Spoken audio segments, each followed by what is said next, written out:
horizontal are equally workable, slightly favored horizontal. I'm going to do a max reach. Left hand's at the top of the mobility aid.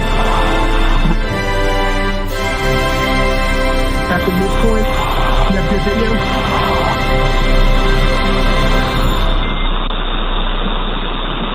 We just lost our live video, but stand by 1 minute.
Oh dear, I just tripped up. You missed that. Good evening, folks. Welcome to Alien Addict on a fine, luxurious evening. And guess what? We've been going pretty much every day because those reptilian buggers, they don't take days off, people. They don't. And speaking of other people that don't take days off, Matthew. What's going on, How buddy? you doing, lad? Really good. Happy Sunday afternoon. Eating away all the time. You're always there. Yeah, for sure. I mean, I'm around. Yeah. I'm around. You're dude, always you know? here for us. We love you. Always. Come on. How could I not? Come on. And somebody else that never takes a day off, definitely not been taking days off recently. TUPACABRA, how you doing? What up? You've been hard at work, even though you've got a cold. Yeah, working right through it. I was on Matt's Space last night too. We got a bunch of people in there. Dude, Julian Dory came in. We got to chat about quite a bit. It was good. Yeah, I'm happy you came in to help with that, dude, for sure. What happened with this space last night? Because this space just blew up. Yeah, I saw that Matt was hosting one, which is rare, So I pop in.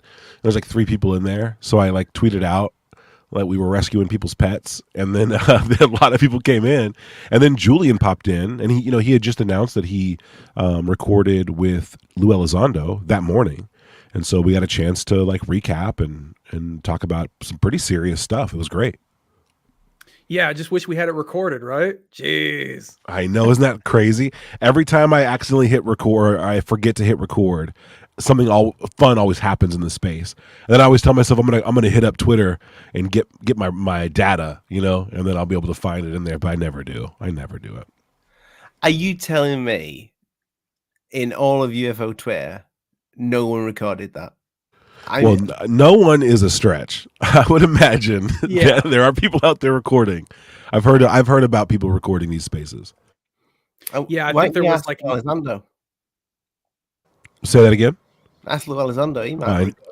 I've heard things about that. I mean, what do you think, Tupa? There was almost 100 anonymous listeners. He had to have been there, right? Yeah, I think so.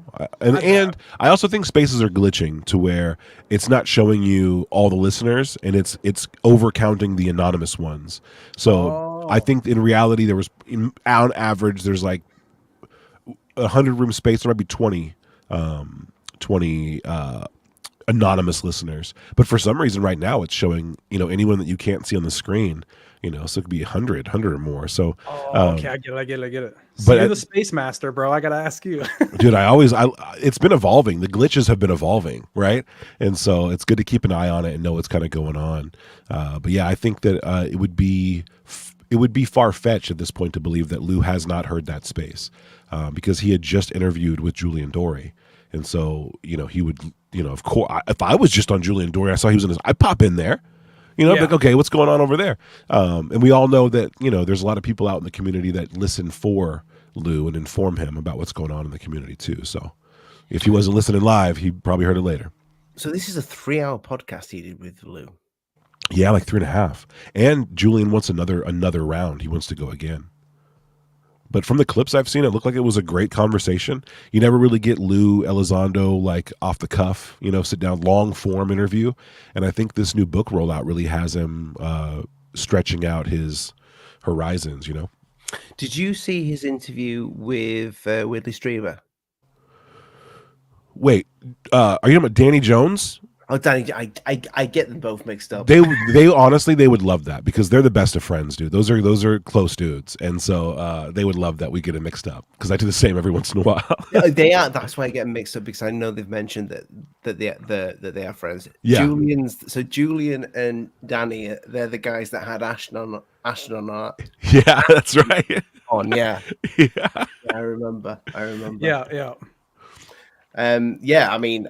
I was just going to say the Whitley Strieber interview that was wild. Did you see that with the? Not yet. I haven't seen it yet. I'm a fan of Whitley Strieber, and a friend of mine just read or was trying to get through his book Communion, and so I was like, I'm going to check this out. And Danny let me know that he's like, I got Whitley Strieber coming on. I'm like, hell yeah, dude! It's a great interview. Oh, I can't wait.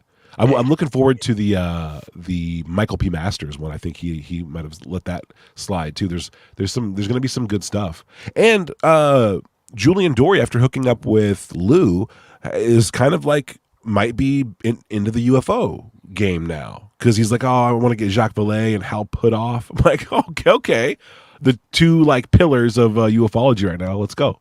Well, Julian's had some. Has he had some like FBI guys on and people like that? Yeah, FBI, CIA. Yeah. So it's kind of like lose ground. Yeah, the place. I think so. And Julian and Danny, they have a lot of experience talking with like CIA guys, and they have a lot of insiders that come in there. One of them, Andrew Bustamante, right? He's all over the place now. He's got like wild hair, wears like a little bandana, but his hair's getting longer. I don't know what his next mission must be, something funny, but because he's out there growing that thing out. But yeah, they're pretty tight with those guys. So I think having that kind of like access and that reputation is really good for Julian, and that's probably why he was able to secure the interview. And Julian let on that after his interview, Lou went right to this Andrew Bustamante's podcast. Everyday Spy or something like that. That's what it's called. So Lou's making the circuit, dude. Selling those books. He is indeed. I quite enjoyed the book, to be fair. I mean, it was a little bit disjointed. We spoke about the book on the show, and it kind of goes all over the place at times. But I expected that. I haven't read it myself, and I probably won't. But I do think as a first-time writer of a book and the way he tells stories, I could totally see it being disjointed. It covers so much ground, you know what I mean? And how do you weave a narrative through all that? A cohesive narrative. It'd be difficult for even a seasoned writer. Yeah, I mean, I wouldn't say it was. I mean, I'm not an expert on how books are written. I wouldn't say it was badly written.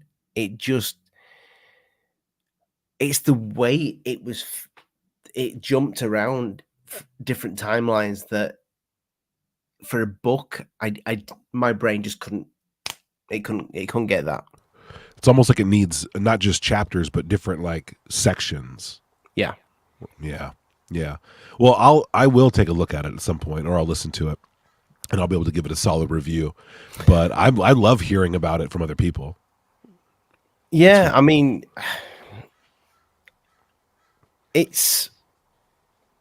would definitely say he's definitely what I expected, apart from the jumping around. Yeah. But it's kind of what I expected, yeah. And I haven't read a book in a long time, but I say read it. I'll listen to Lou. Okay. See, I can do that. I'll pull that off. Yeah. The audio's available for you, dude. I listened to it too. I took notes all the way through the thing, so it took me a little bit longer, but yeah, man, it was It was definitely disjointed, I think is the best way to put it. I think they could have shrunk the chapters down, got all the OSAP stuff into one area, got the experience stuff into another area, another chapter section. Yeah, for sure. It was all over the place. Yeah. And Lou narrates it. Is that correct? Correct. Yes. Yep. Wow. I love that. Chris Mellon's in it as well, isn't he? Does he do the forward or something? Yeah, and he actually narrates the forward too. And the epilogue's by King Milkfire, right? Probably. Yeah, but Mellon keeps it like pretty understandable, if that makes sense. I mean, he can get really crazy with the wordplay, and so when I first started listening to it, I was like, "Shit, am I gonna have to listen to this like 3 or 4 times just to try to keep up with him?" But no, he keeps it pretty basic. That's good. That's good. Yeah, his DMs with Kirkpatrick were wild. That was where I'm like, this fool's talking. He uses words like a weapon sometimes, man. Yeah, for sure, for sure. Did you guys read those DMs, by the way? Those text messages? Yeah. But those were wild. Yeah, Chris Mellon and Kirkpatrick, they were going at it back and forth, and they were playing that polite like politician game where they're like insulting each other without insulting each other. Like, oh, so you didn't get to that? That's fine. I understand. You're not that well read. Like it's stuff like that. Like it just backhanded like insults and stuff. It's it was like I guess Dave will just say you guys didn't reach out kind of thing. Yeah, it was pretty funny, no doubt. They really think they're the mafia over there. They really do. It is interesting to see like how those guys do spar, those intelligence guys back and forth behind the scenes. Because like even though you can FOIA that stuff, they don't think that's coming out. You know what I mean? They don't consider that. I think you're right. They know what's going on. Yeah. Speaking of people knowing what's going on, I watched the first commercial spacewalk the other day. Did you see it, Toops? Did you see the dragon open up and they had the little robot come out and pretend to be a person? Well, Matt saw it for the first time a few minutes ago before the show. I'll just bring it up. It's so goofy. I looked at it, I'm like, whoa, I know what this is. And then I'm waiting for a joke, you know what I mean? Because it looks like a robot. It's Starfield. Well, I mean, I thought that start off with it. I know Lee and Dave were saying this looks weird in our chat. It looks well out of place. It does. But does that suit not have like some sort of hydraulics in it? Well, here's what I found out after I made the joke. Someone told me this. I haven't looked into it, but they said that it was a very preliminary test, and they were testing the only one of the arms, and like the other arm was like supposed to hold steady, and they were like, the first kind of test of this pretty novel, very minimalistic spacesuit, which we're not used to seeing anyway, right? We're just not used to seeing something so casual. Right, our astronauts are in these big bulky things that look like the Mushroom Man or Marshmallow Man. Mushroom Man's totally different, but the seeing it this way, it just looked exactly like the robots that Tesla's building. Yes, and I'm like, okay, good point. Yeah, that's a really good point. Oh my God, what if they are robots? Well, that'd be the best. That'd be the best case scenario. If they send robots into like Mars and they're like, look, we're over there, and it's like, are you? It's just robots. That's what I see happening first. Them getting robots on Mars first. It makes a lot of sense. After I watch this, I'm like, oh yeah, they should send robots over there first. We should see it and all this stuff. Plus, the Van Allen belt is going to be less of an issue for those robots. Yeah, no, I'd agree with that. It's always like this shot looks okay, like this to me looks believable. Like, oh, okay, we're up in space for sure. It's when we cut to this is where it gets weird looking. You know what I mean? I just can't imagine. This is where it's a little suspect here, a little suspect. And look, I know, like Tupa, we know that camera's on a serious stabilizer, right? Yeah, it's locked down onto the to the ship or whatever, or the capsule. Yeah, but there's just no way around it. And, we were laughing about this before you got in here, dude, where it's like every time you see space like this, it just looks screwed up. And I wonder how much of that is just from every space movie. You get all the stars, you're seeing the whole Earth, you're getting all that extra detail. But when you really get the real thing, it looks like this. And then so our brains maybe just go to that, but it just looks bad. Yeah. Well, in that mini timeline that I did in the intro, did you see the first one? How fast the Earth was moving to this? Right. It's I feel like we see space for the first time every time. Like, you know what I mean? Like every time they get back up there, they're like, "Oh, this is a new view. Plus, it's a new camera and it's a new suit." And it's like, you know what? Like I remember growing up in the '90s, and they were constantly going up in the space station. They were always up in the space station. They're always moving around. They were showing pictures of the astronauts. And then since it got to a private industry kind of thing, it's just so weird now.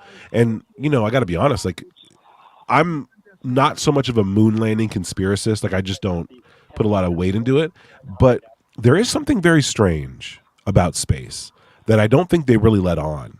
You know, there's like a danger element, and then there's all these other things. And, you know, the older we get and the further we get away from the 1969 moon landing, and like the special effects of that era, you know, the more it's going to start to look very, very goofy. I think some of the stuff they were doing was not on the up and up. Okay, this is more movement. Okay, look at this guy. This is more movement than I saw on the clip that I watched. I mean, looking at it, I'm thinking, if that was me, I might have the same movement because I'd be shitting myself. I'd be I wouldn't want to move at all. I mean, I don't see that he's attached to anything. Like if he like sneezed, he might launch himself out. What are they grabbing his Nikes there in the bottom? Right? Could you like he's on like hanging out of a limousine, he's holding on to him. Well, it's like, look at this, bro. As soon as he starts to get into this really heavy, dark area, dude, that would make you panic. You're sitting there floating into nothing like that. You can't see shit. Come on. Well, that's another thing. What can they see? Like, I know the camera settings are in such a way that you can make out some of it's not overblown, but look, it is overblown. The white area of the planet, of Earth, the planet, sure. Like I don't know what it is. It's overblown, but that means that there should be some sensitivity to the dark areas. And if I was going to mount a camera on a space capsule and I knew what it was going to do, you would already know how you'd be able to map this shot out from the space, like from the ground. You'd know every little element, which direction it's going to be spinning. So to not like account for that, like this whole void, you should see something there. There should be a planet there. There should be stars in the background, right? There should be stuff there, but there's not. So the stars, I mean, I'm no expert with cameras, but they say because the Earth is so bright, you don't see the stars. In a camera, that would make some sense, right? Because you have to set, if you set your sensitivity high enough to see stars on a camera, then things that are like very lit will be so overblown, right? But as he gets and drifts into the darkness, like this is where you should be able to adjust settings. Like I'm not on the SpaceX team, right? But one of my first cameras was a Sony A7S II, which is still the standard for low light. You know, and the way that it does it is very easy, but you'd be able to get the stars and the planet and this guy right here. And the fact that they didn't account for like basically like make this the wow moment. You know what I mean? Like this is as much of a PR move as it is a technical achievement. So why not make it look like space and make sure you get a good camera up there that shows everything in its glory? You know what I mean? Like, and I know that, you know, you're cutting weight and you don't want to do all this stuff, but they got a camera. And there's even web cameras with better sensitivity. So all of this is sus to me. This now looks like a projector on a green screen, which it might not be. I'm just saying, you know, like. No, I get it. I mean, they're moving 26,000 kilometers now. It's crazy, man. They're hauling ass. What would that feel like being out in the void? I guess nothing. Dude, right? I follow this, the work of this electrical engineer. His name is Eric Dollard. And he is on record saying that in free space, you can't see stars and you can't really see the sun. Okay, so and that sounds crazy. It sounded crazy to me. And so what he's saying is that in the vacuum of space, you can only see what the light reflects off of. You can't see the point of light. So I'm like, well, I need this confirmed. But he's like, you can't see stars in free space. The reason why we can see it on the planet is because the stars are interacting. The light is interacting with our atmosphere. We're in a medium. So the atmosphere acts as a medium and it lets us see the point of light. But in free space, you're only seeing what the light reflects off of, what it bounces off of. And again, Eric Dollard's a genius. He really is. But that statement, I've always been like, yeah, that's dubious. I'd love to know. But then you get these guys out here, and you're like, okay, well, where's those stars at? They should be brilliant, right? There should be you should be able to see Andromeda from space with a camera, but you can't. I find it kind of ironic as well that like these two astronauts that are stuck on the space station, and Elon's like, wow, it's a good time to do a spacewalk. You know? Yeah, let's do this. Let's risk it all, dude. I mean, the rumor is that I don't even think it's a rumor now that Elon will go up and rescue him in the Dragon. He should. Yeah, that'd be a really, really great. That'd be really great. I mean, I got to be honest though, those spacesuits, I'm not getting a lot of confidence from those. If I was up there in that thing, I'd be like, no, I need like another layer. This seems weird. They're thin, dude. You know, I was thinking about the opening cutscene of Destiny 1 when they show the astronauts on Mars, dude, and it's like futuristic. Those suits they're wearing are thinner than those. It's really interesting. Yeah, I don't know. It's crazy to think that we've advanced that much. But I'll be honest, I don't really follow a lot when it comes to those space suits and stuff like that. Maybe he has found a way to deal with that. I don't know. It's been long enough to put since '69. Yeah, It's 50 absolutely. years. And what are the spacesuits doing? That's the one thing to figure out, right? Very simple. They're just pressurized a little bit, and they're keeping temperature in there. Yeah. And they're blocking some radiation. That's why they got their goggles, because the sun would burn them up there.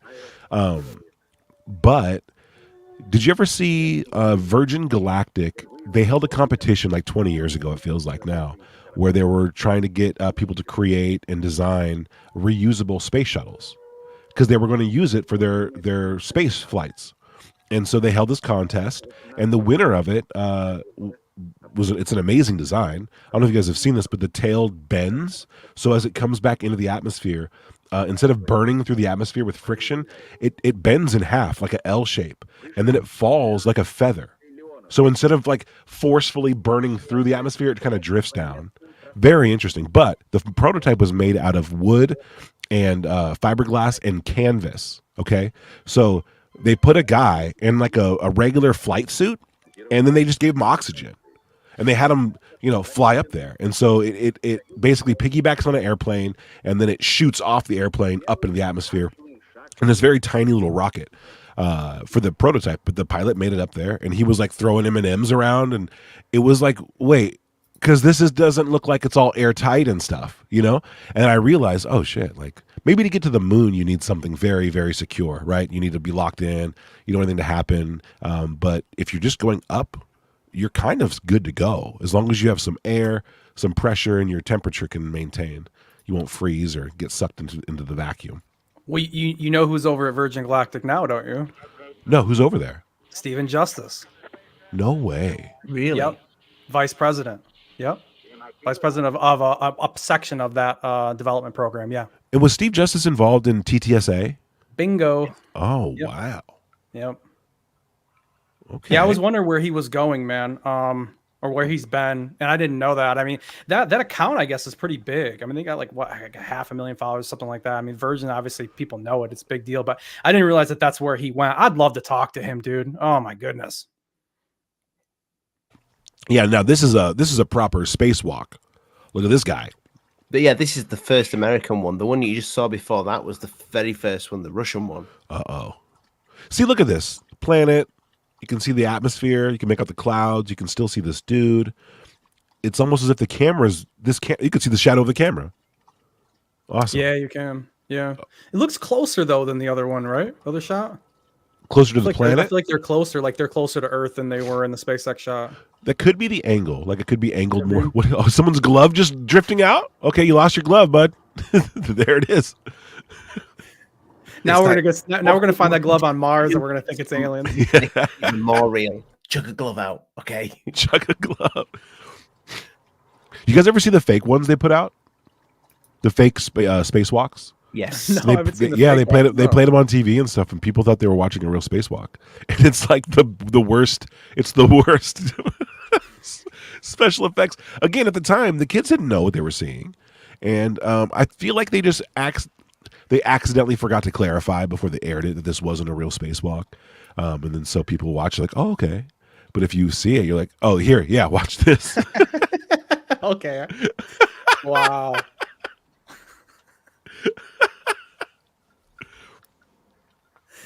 Imagine you're sitting at home, you're a kid, you're like, oh my God. Oh, yeah, that yes. looks really bad right there. That's the worst shot so far. Look at this spacewalk time.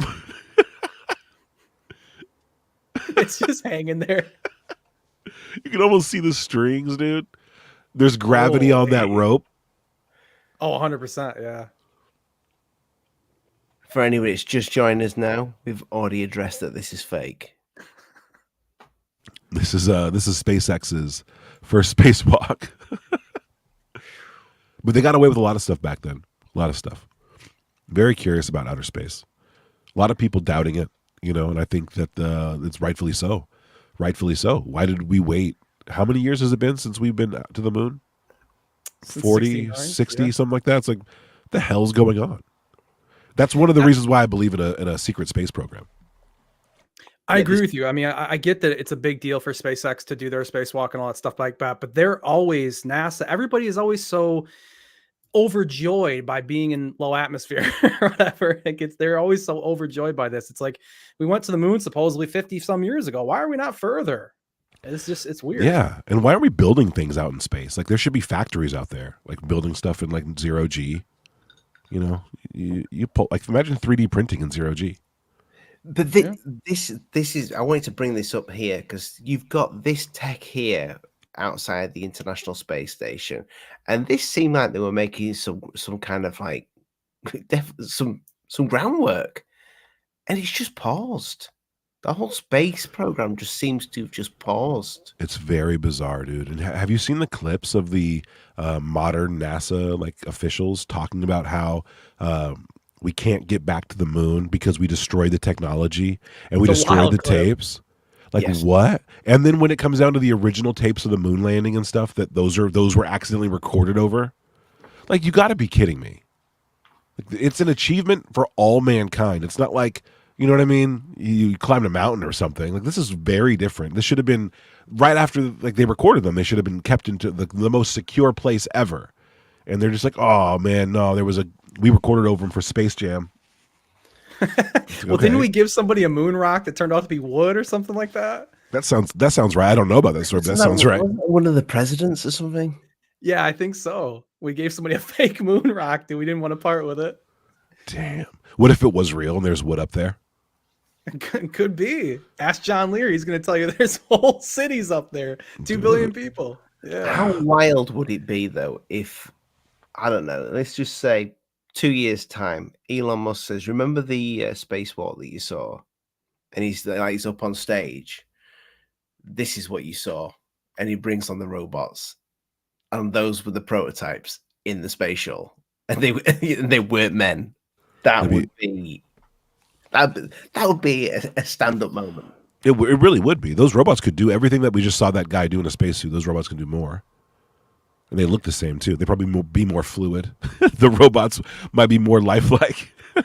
Didn't he say, like, when he put the car up there, he said, it looks so fake, it must be real?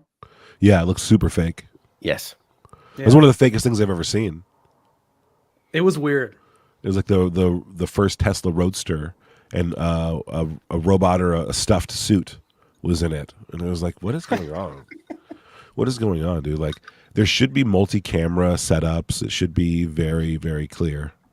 But it's not. Like, it should be an experience too, right? There should be a camera in every direction. People on the internet should be able to switch cameras. Like, oh, let's look over here, And there's just not. Like, they have 3D cameras they could literally put up there that would weigh 2 ounces. And then you just have everyone being able to look around and explore space. I'm tired of exploring space through the lens of an astronaut. You know what I mean? Like, throw something out there. Let me see it. Well, look at a football game, okay? So, I mean, yeah, a lot of money goes into football games, but you get every single angle of everything now. You've got drones flying around, everything. Yep. You get, what, 2 cameras in space? Yeah. That's it. And like everyone already learned that like it's a PR game. You know, you want to get as much attention, you want to wow as many people as possible, you want to inspire people. And yeah, we haven't seen anything really inspiring. I will say that watching Elon's rockets land is pretty fucking crazy. Like that's where I'm like, yeah. okay, there we go. There we go. I don't even believe the videos when I see it. I'm like, what the hell? That's when I get a little bit inspired. I'm like, okay, we can do stuff. We're here. But yeah, I want someone to get into a little capsule that has jets on the back of it and a steering wheel and little wings, and I want them to fly around. You know what I mean? I want them to like land where they want to land and go. We're gonna go to the moon. We'll be back in 4 days. Like that's what I want to see. Like, where's that stuff at? Where's our Guardians of the Galaxy ship? Where's our like space crew that's just like, hey, we're going here. We'll be back. Maybe we'll bring plants back or something. So yeah, okay, sick. Well, if only we would have supported TTSA more, right? Dang it. That's our lesson. Tom DeLong's over here like, told you guys. See, well, when they do, go ahead, Ali. Yeah. No. I was just gonna last thing on that. I was gonna say, I mean, when they do go back, if they go back, however you want to say it, I mean, they're not even saying we go back; they're just saying we go, which is already weird enough. I'd say we go back if we went before, but if they do, they need to get out of that thing. Full live stream. Everybody's cams run on. I agree with you. There should be no argument about whether they're there, what's going on. Are they on the top of the craters above them? There are UFOs there. It should end everything for sure. And it should be highly interactive, like very interactive. Yeah. We've earned it, man. We've been waiting. You know what I mean? Like cameras are smaller than they've ever been, more high definition than they've ever been. The technology is there. Bring us to space. Even if it was like a webcam attached to an unmanned shuttle, a 360 camera attached to an unmanned shuttle. You go on YouTube and spin the camera around wherever you wanted to and watch this 360 live stream. Like, I feel like we're far away from that even. And that should be very easy. But, you know, maybe I just don't know what I'm talking about. I'm not working for NASA or Space Force. So, well, I find it because we've got no flat earthers on tonight. People joke that I am borderline, but you know, you're not married to the ball. I just like selling these T-shirts. That's all. So you know, yes, go get one, people. Definitely pick one up, dude. These are great. But if they are lying, so if that's not real, if this is all done in a studio, what do you boys think the reason why they're lying about space? If they're lying, because those rockets are going somewhere. And a mate of mine who has a massive telescope has actually filmed the ISS going past the moon, and it's like split second. But when you pause that thing, you can see the shape of it. It's there. I think it's the poles. I think the poles are the reason why space is like really off limits and sketchy. I think the nature of the poles, the North and South Pole, are different than what they say, what they told us. And I don't think there's like an ice wall or anything, but I think that there's a vortex up there and down there, and it's weirder than we could think, and it's more intense than we can imagine. It's more than just like Aurora Borealis and Aurora Australis. Like, there's some old footage that I found on the internet a long time ago that's still around, and it is supposedly of the North Pole. And it's like a big hole where you can see the hole. I've seen that. And it's from like what looks like a Russian like ship or something, right? And when I found that, I was researching the poles. I'll see if I can find it. But when I found it, I was researching the poles, and I had heard a bunch of theories, a bunch of different reports about what people were seeing. And then when I saw that video, like I was going to film school at the time. Like, I knew what you could do from your house. And it matched what I was looking at, matched exactly what I was told it would look like. And so, I was into some very fringe stuff. And so to find it and then to watch a video do it, because it wasn't just that there's like the eye of a hurricane is what it looks like. It wasn't just that there was that, because they say, oh, there's a big hole there. It's a access point to the underworld or whatever. It's that there was bright aurora interacting with the hole and the cloud. And that's where I was like, oh, okay. You don't just add that little extra flair to like some man-made, like a homemade video that you were trying to like use to hoax people. You just wouldn't do it. And so that one really got me. And I really do think that there's something about the poles they don't want people to know or understand. Because, one of the biggest conspiracies, in my opinion, from all mankind, isn't the moon landing or whatever. It's the conspiracy to conceal electricity and what the electromagnetic field really is and what it does. Because, it really is magic. It's very strange, right? It allows for possibly all these different phenomena to happen, including like psychic and, all this non-physical stuff. It's there, and it's very powerful and very easy to access. Electromagnetism is very easy to access, easy to manipulate. And I think it's much more powerful than they want us to know as citizens, because we have enough devices in and around us at all times to probably create something that could, blow something up or power a city, right? But they keep it concealed. And I found so many things that should be well-known, common knowledge, understood, and they're masked by fake theories that have already been proven wrong, that still permeate through academia and the science community, and they should have already been outdated or whatever, but we hold on to them. And I couldn't help but think that it's a conspiracy to hold on to it. That there's something special about electromagnetism that's so easy to access and so easy to observe that they don't want us to know shit about it. And I think one of the like, take the equator, for instance, right? You guys ever look at like a wind map of the equator? Or a wind map of the Earth? So you have like two different like directions of wind from the northern and the southern hemisphere. It's totally different, and those two different currents, they meet at the equator, and it's kind of bizarre. Like, why is the top half spinning in terms of atmosphere one direction, the bottom half spinning another direction, and how come in the equator there's like this turbulence? It's very strange. It's like, okay, well, maybe that has to do with a lot of stuff, but it doesn't. It has to do specifically with the magnetic fields. And, you never really get to see the true nature of what a magnetic field looks like. They show you like on a bar magnet that it's like a perfect circle. Even when you look at the magnetic field of the Earth, that it's a perfect circle around the Earth, and there's north and south polarity, right? And then we're wrapped and covered by this kind of like one thing, right? Which is the Earth's magnetic field. But it's two things. It's the northern and the southern poles. And those two don't create a perfect sphere around the globe. It creates two different donuts, two toroids around the globe. And those toroids meet, like if you were to press two donuts together, where they meet is the equator. And so that's why you have this, like, it's a void. It's not, the equator is not like high intensity magnetic fields. It's the opposite. It's a lack of it.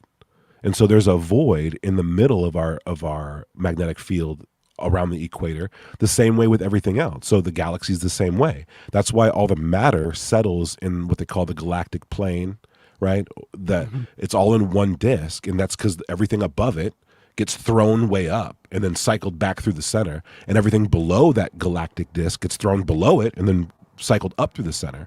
And so there's this homeostasis right in the middle where nothing's pulled up, nothing's pulled down. And that's where that's why we have solar disks, and that's why galaxies and solar systems, they're all like that.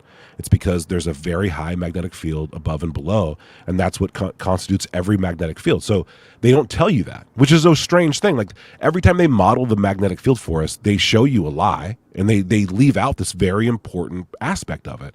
And the equator is very hot, right? Like, super, super hot. But if you look at the distance between the pole to the far end of the equator, it's not really that far to constitute like all that heat. Like, what's going on there? Why is it so much hotter? What's going on? And yeah, you'll find out all kinds of stuff if you study the magnetic fields of other planets, which they're much more open about. If you look at Saturn, that's got the hexagon at the top, hasn't it? Yeah. It just looks so strange. Well, Saturn also has a unique feature, which is the rings, right? Yeah. And so Saturn's a very interesting case because how Earth has it's tilted on its axis. So it's spinning differently than what its axis, like, there's like the orbital plane or whatever, and then the axis, it's tilted. And most planets are somewhat tilted. Now, Saturn is the most perpendicular. Saturn's pole and its rotationary axis or whatever is identical. So it's perfectly perpendicular. So there's no wobble. Saturn does not wobble. And so that's one of the reasons why the rings are there. Again, it's just like the galactic disk. It's just like the orbital disk of a sun. Planets operate the same way. And so because Saturn doesn't have a wobble, that means all that like loose dust that's out in space, once it gets towards Saturn, it has the opportunity to settle right in the center of where these two very strong magnetic fields are, either pulling north or pulling south. And so because there's no wobble, it never those dust particles never get thrown up or thrown down. And so they settle there. And so if you were to look at like the way that Saturn rotates and where its axis is, it's perfectly perpendicular, and it creates a lot of different phenomena. One of them being all those Birkeland currents, which are these tubes of magnetic fields. If you were to take a bunch of tubes like straws and bunch them together in a circle, like in your hand, and try to hold them there, you'll find that they're not a circle. Like it doesn't create a perfect circle. It creates a hexagon, right? Just if you were like driving behind a plumbing truck or something like that had a bunch of pipes or logs, right? They stack like honeycombs, which are little hexagons. And so there's these circular tubes of magnetic energy called Birkeland currents, and those are pretty dense, and they interact with each other as if they're solid, even though they're not. And so they react and bounce off each other. And when you bunch them all up together, they'll create a hexagon pattern. And that's why you have that North Pole there that looks really weird. Very strange. Very strange. So if it's to avoid the pole, it's to cover up the poles, something going on in the poles, why don't they just go across the middle? Oh, what do you mean, like in terms of space? Yeah, like just... They mostly do. They mostly avoid, and you know that you can't fly over the poles. There's a no-fly zone. You can't go anywhere near them. What, even in a rocket? In an airplane, you can't. And so rockets, I think they're the same way. You've never seen a spacewalk where they're over the North Pole or under it, or on the South Pole. I've never seen it anyway.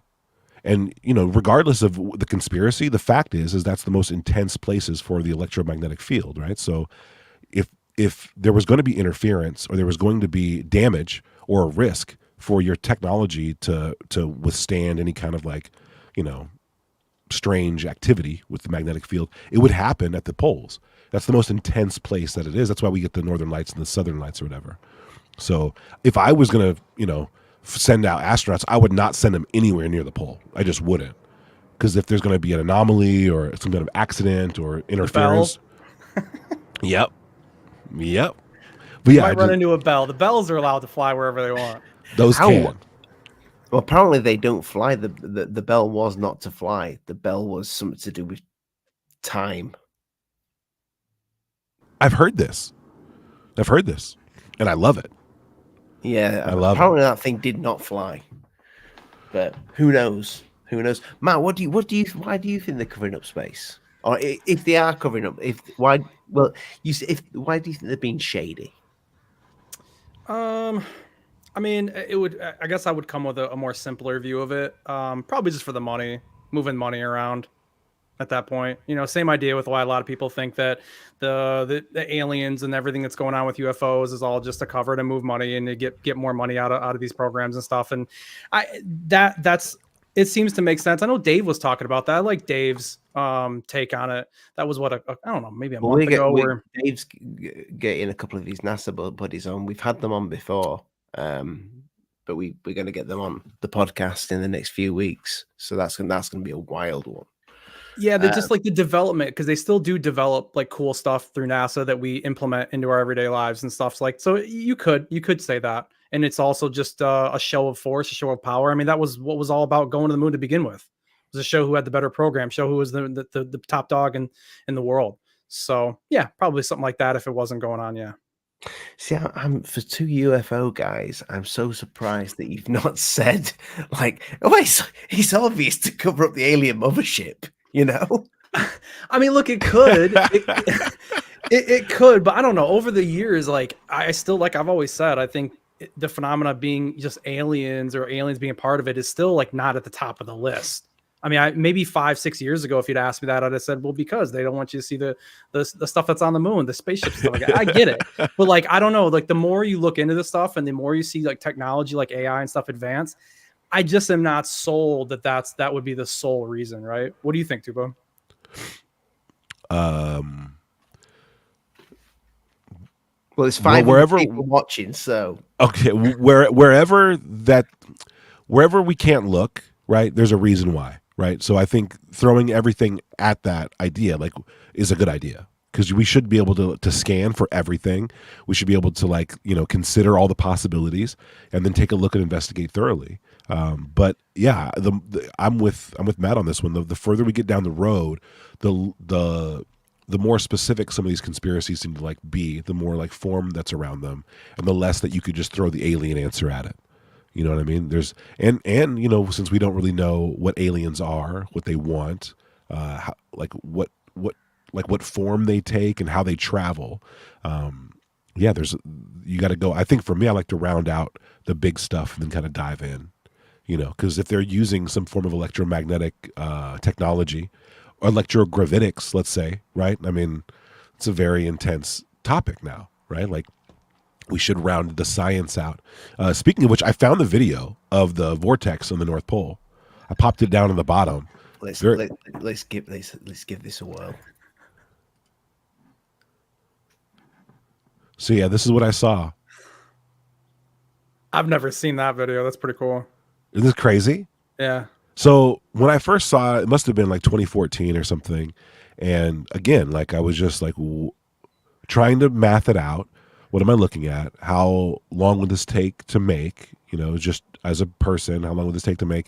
And how would you know to throw a bunch of glowing material in the middle, right? And to keep it kind of moving that way. And it, basically, like, from like research, it kind of looks like the North Pole would look like that. And so when I found this video, I'm like, oh, I guess that's it. So I still don't know. I don't know if it's real or not. I don't know where it's from. I'm sure that, someone can come in and debunk this today, but it is rewind that. Rewind Tupa. Oh, Ali loves this video. Yeah, it's my favorite. This is right up his alley, man. Just pause it a second. Just and watch the guy's helmet. Whatever that is reflecting on the glass on his helmet. Oh, that's right. Yeah, it's pixelated, but you can see the same color. You can see the same glow, the orange glow.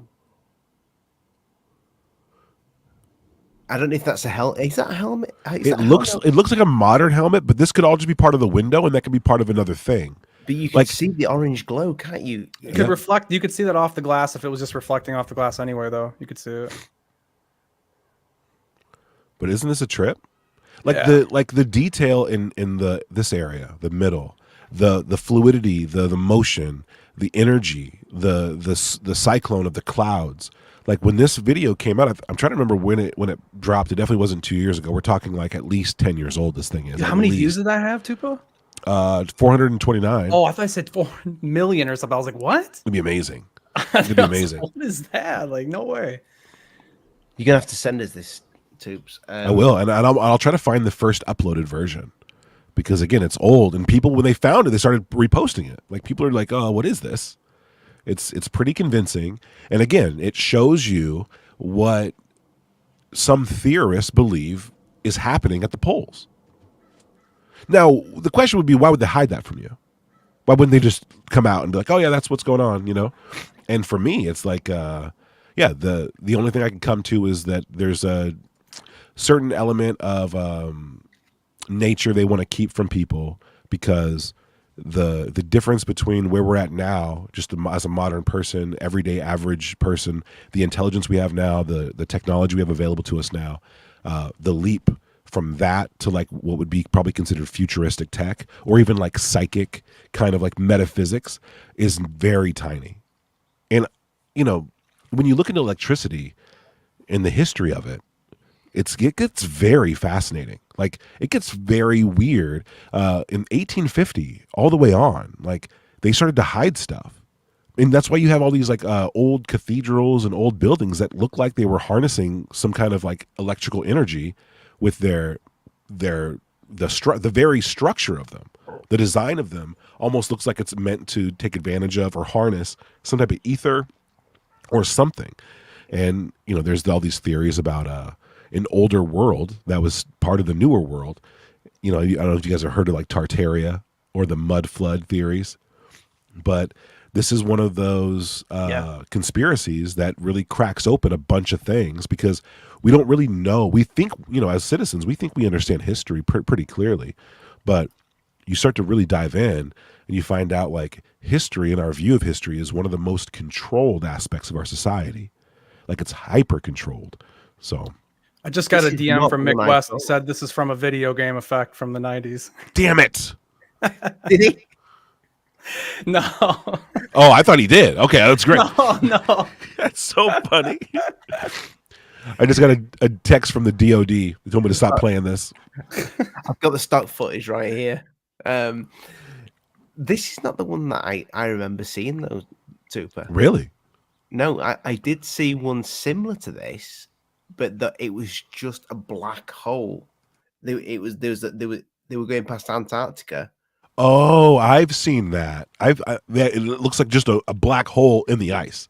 Yes. Massive, miles and miles wide. Mhm. Yeah. I mean, there's all these old models of the world where it had like an entrance into Agartha at the poles, right? Where like you just go in there. But like, and then the hollow earth theory, people would kind of scoff at the hollow earth theory, but I've never scoffed at it. I think it's very, very likely that there's something else inside the planet.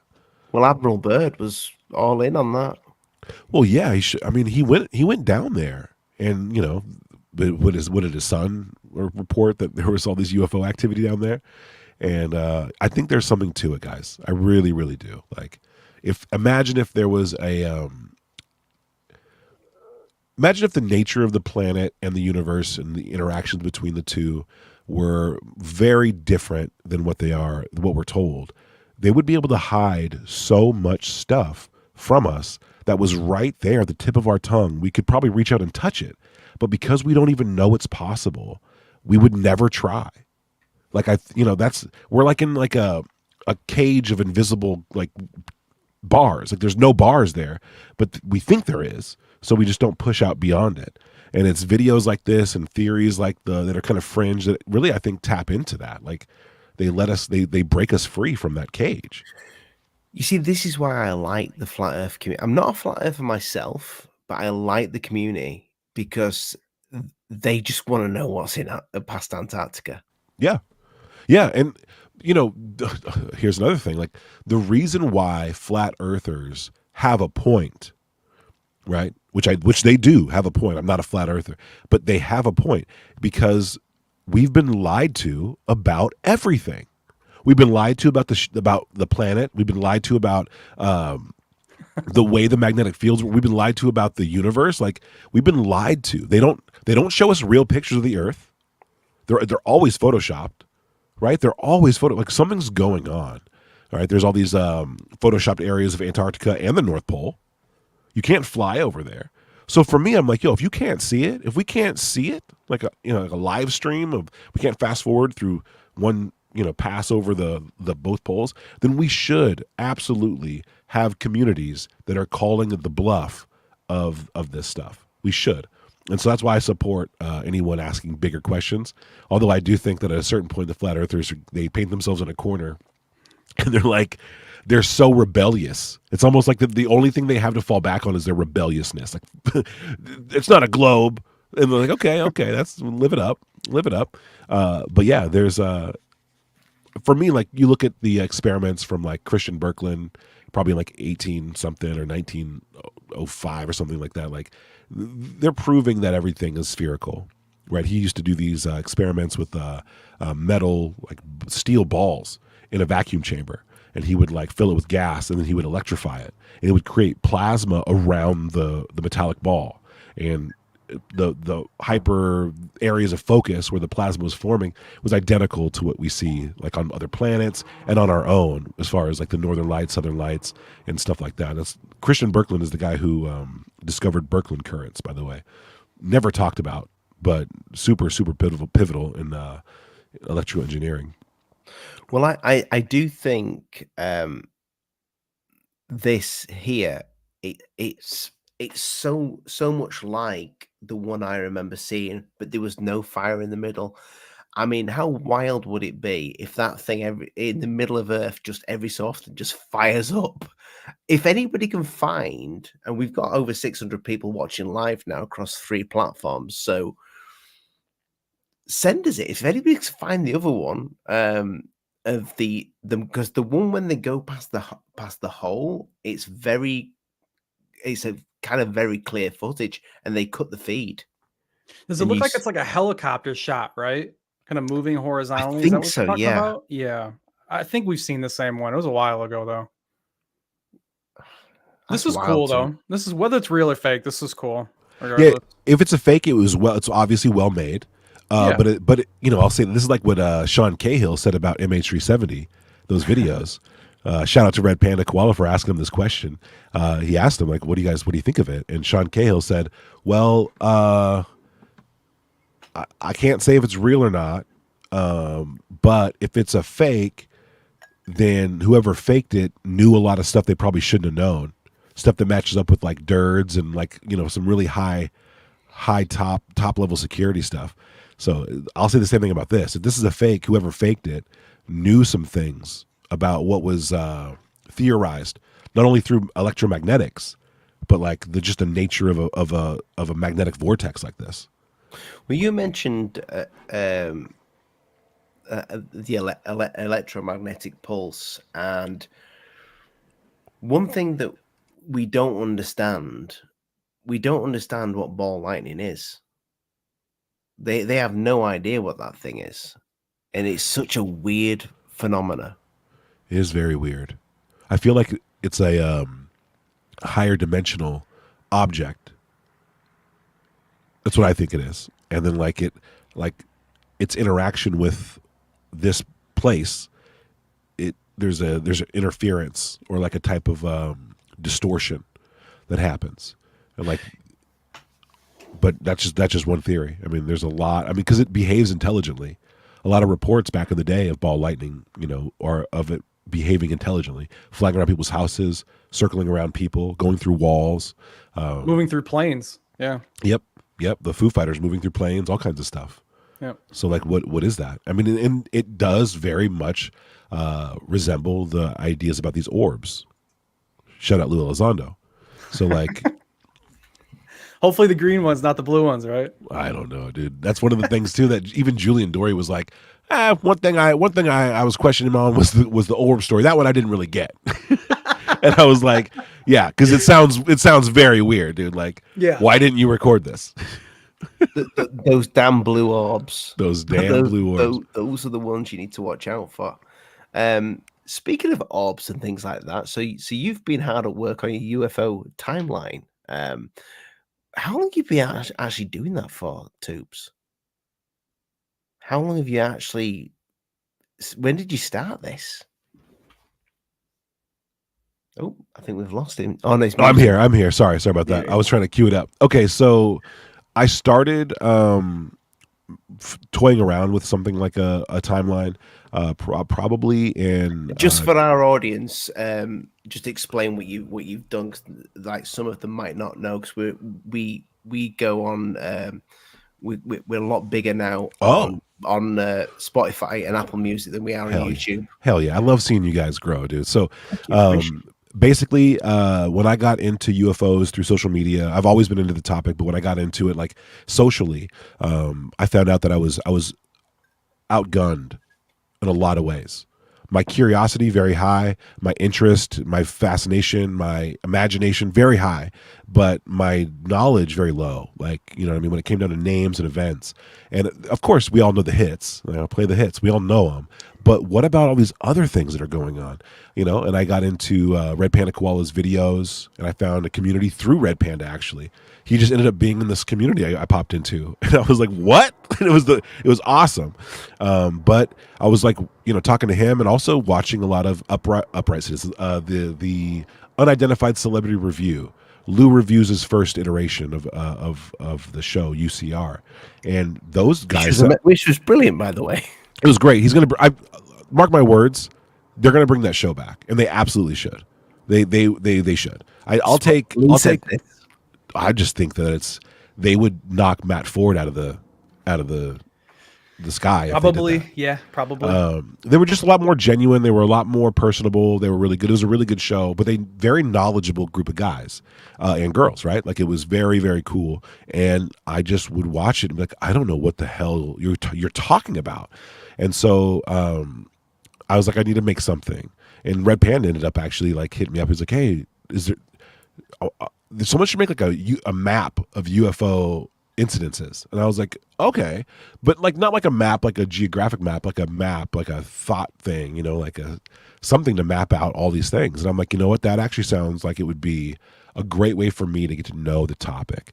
And so I set out to do it. And I spent months and months trying different things out, looking for different types of software that might be able to help me drop UFO events along a timeline that I could save and then go back and look at, and then kind of start to create a real snapshot of where we're at, you know, UFO history.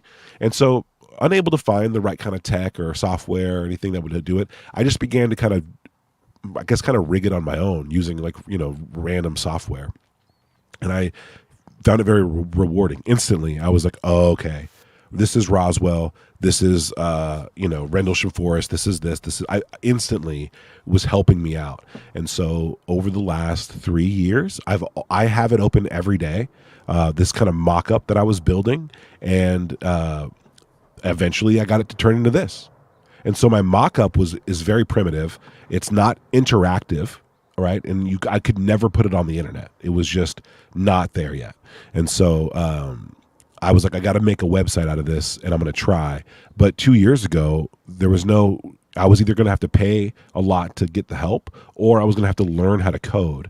And so I just kind of decided to wait and build a database. So for 2 years, I've been building a database of cases and ways to analyze cases, and I've been refining it. And in July, I decided to try out coding. Just try it out using, you know, AI assistants and all the stuff I could possibly use. And so I set out to do it. And in July 15th, I started. And by the time like a week had passed, I had made it something kind of great. And now we're into September 15th, almost 2 months later, and it looks like this now. We were talking about the bell, so I looked up the one bell incident I knew of. And so this is the site. So yeah, I finally did it. So this is the site, and I plotted out an infinite amount of UFO cases can go in here. I separated it on the left by categories. And so, you know, these are the top ones I could think of at the time. And here's all these UFO cases. And so you're able to click on one, multiple cases, whatever you want, and then just kind of look through them. And you get to just for the audio listeners, right? As you're clicking through every single one of those UFOs, we've got the virtual Earth moving to the area. That's awesome.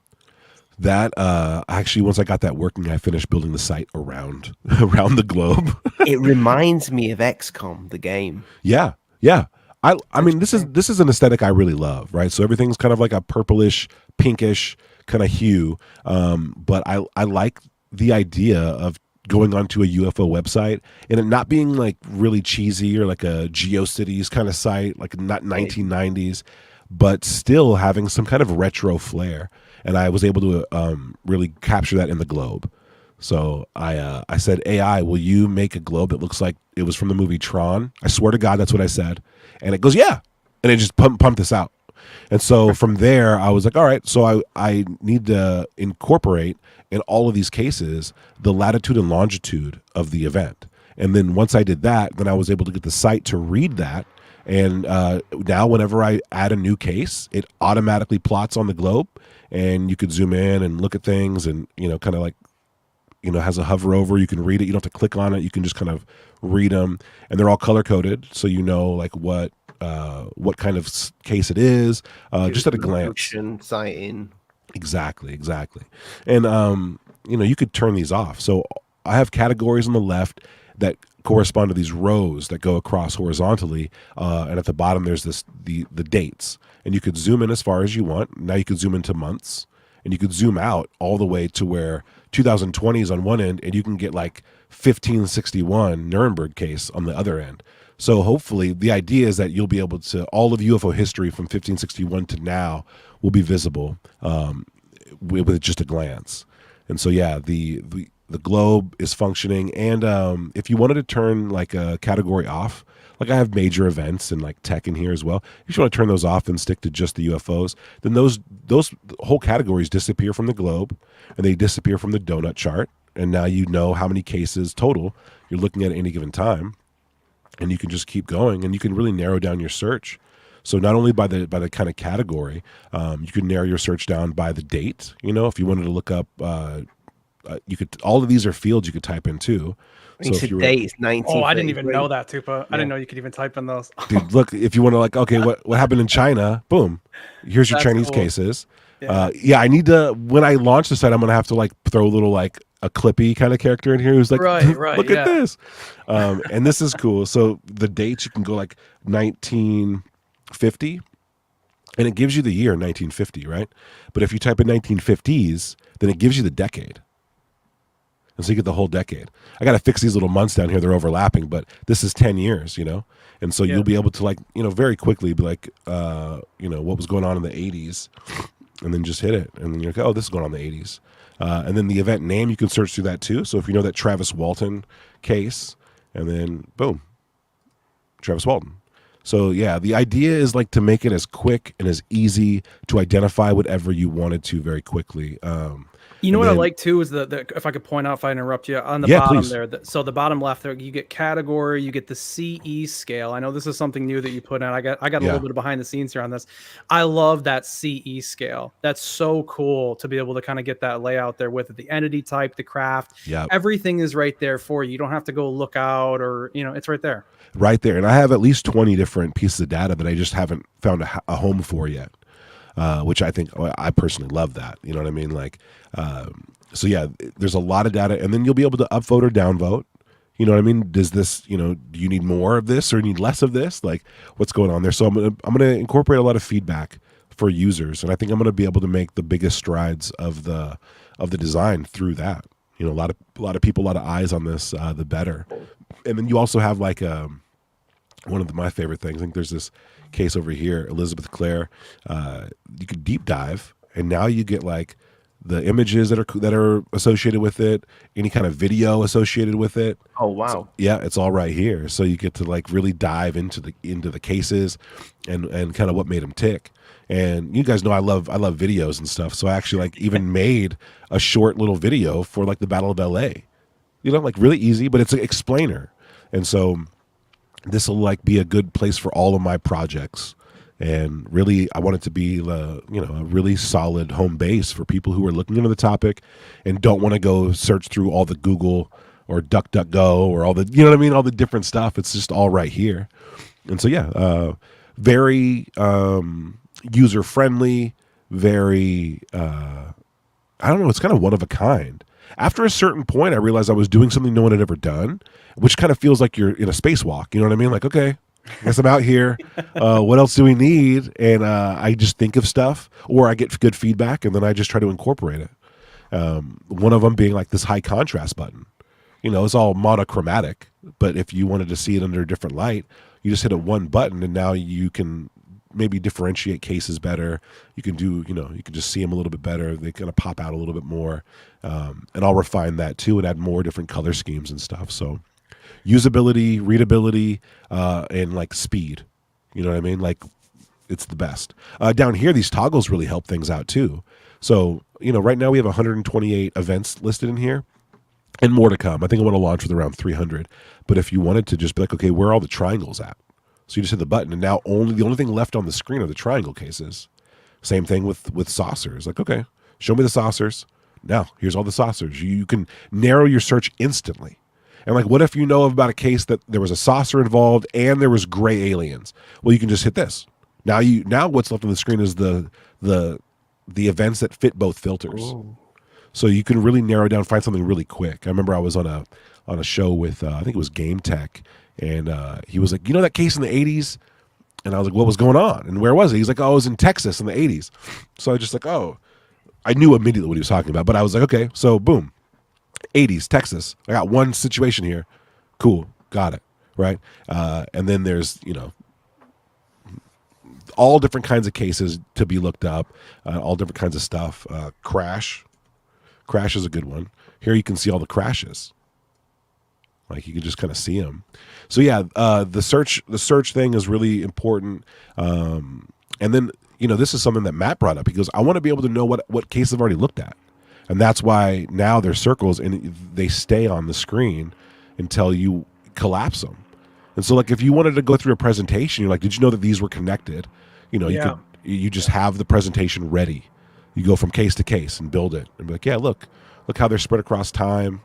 And one of the great things about this too is, the ability to identify activity, like high instances of activity, like here, I didn't know this was even a thing. This little burst of energy right here, like this is like less than a year. You got these, and there's so many more like this. Look at all this activity. Very interesting. And so you can. So this is what I was going to ask you. While you've been creating this, have you like found any patterns? Have you seen anything and gone, holy shit, this is? Yes, but this is in the mock-up, I found the most patterns when I incorporated human beings, people like Jacques Vallée, Hal Puthoff, people like L. Ron Hubbard, Jack Sarfati.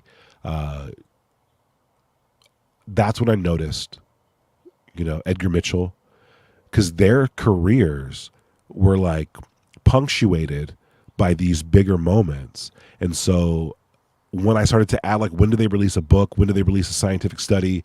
When do they start their little programs, SRI? That's when I noticed there was a big kind of connection. Because, I'll be honest, 128 events barely scratches the surface of what UFO history really is. And so when you start to really dive down, and, I think when I start to get into the 500 cases range, that's when patterns will really start to show, right? But right now, we're just kind of like getting in, making sure that it's all laid out correctly. Then we can start to really get it and fill it and make it more robust. But amongst this limited amount of cases, if I were to, for instance, throw in like someone's life in here, right, like the life work of Hal Puthoff, you would notice that there were these interesting little hiccups, little moments where like something preceded the other. Something is preceding the other. Is it invention of technology that suddenly spurs a bunch of sightings? Or is it a crash that suddenly spurs a bunch of technology? Those are the events and answers I think that we'll be able to get to with something like this, right? So beyond just being able to access all of these cases and know in what order they showed up and also where they showed up, you can also find patterns and come to new conclusions and have new theories. And that's something I think that the community is like lacking and has lacked forever. It just doesn't have that. There's no tool for that. There's no cheat sheet for this. So something like this really kind of puts it in your hands and allows you to get curious and then have these little, what I call like aha moments. You know what I mean? And that's like the best part of ufology is when you find patterns that no one saw and you're seeing things that no one has seen yet. And so like, I'm hoping that basically I'm laying the groundwork for independent researchers to come in here, have fun and be like, oh, I didn't know these things were all happening at the same time. You're gonna get people like James Fox. You're gonna get like the top dogs looking at using this. I hope so. That would be really flattering, man. That would be like a dream come true if someone like James Fox even looked at this and was like, "Oh, this is actually really great." No, 100%. I mean, yeah, he will. I think everybody in this field, yeah, is going to use this. Everybody, the people that hate you is going to use it, and that's the great thing as well. It is. It's always great when people like just kind of overlook or at least bypass. You know what I mean? Like any kind of like preconceived notion about the creator and just enjoy the creation. Like don't like TUPACABRA, love his timeline. Love his timeline. That thing is great. But I hope so, because again, this is a resource that I wish existed for me to use. And if it did exist, I would never try to build it and I would never try to make it better. I would just use it. So simple as well. I mean, yeah. Very, very simple. Very it's just a basic idea. And I found out too, there's like actually like no one out there making timeline software. It's very hard to use and it's not really comprehensive. And so the potential for this to be other things is there as well, and I'm going to build out these categories too. So you can, like if you do this, you'll see there's more categories that I'm going to put in there. So you have like, and this is the great thing I think for people who sign up and want to become like, like have a profile on the account, on the website, is they'll be able to interact with the community, build their own categories, and like list out their own events. And so, these are like where you get people, atomic weapons, all that kind of stuff. So if this website launches and you create an account, then ideally you'll be able to create your own category that you could make public if you wanted to or not. And it wouldn't be automatically entered in here. Like no one can change this. People who create accounts can't come in here and be like, actually, this happened in 1954, and then just hit a button and change it. You don't want Chris Mellon coming in here and mess with your timeline? No, I don't. Sorry, Mr. Mellon. But the idea of like, like take James Fox for instance. Like people love UFO films, right? UFO documentaries. Imagine if you were just a fan, or you wanted to pop in here, create your own category, and then just document the films or the books or someone's career, and then you can make that public. And so now other people can go and like look through the social part of it and be like, oh, look, someone's made a James Fox or UFO books. It doesn't have to be UFO events. It could be anything historic, anything of interest, and then people can have fun with it in all different kinds of ways. But yeah, I'm excited for that part. Very, very excited for that part. That would be good. Like UFO books, especially because some of those things are really hard to come across these days. Some of the older ones, and you could like when was it published? Where can you get it? Yep. And I got that's so. That this is basically like the ground floor of what this thing is. And I went through today and I looked at the first version I screenshotted to send a friend. I'm like, look, it's working. And it was literally just a black page with a white date line and then white dots, not even connected to the date line. There's like 4 different events, but I could zoom in and zoom out. And I was very impressed with that.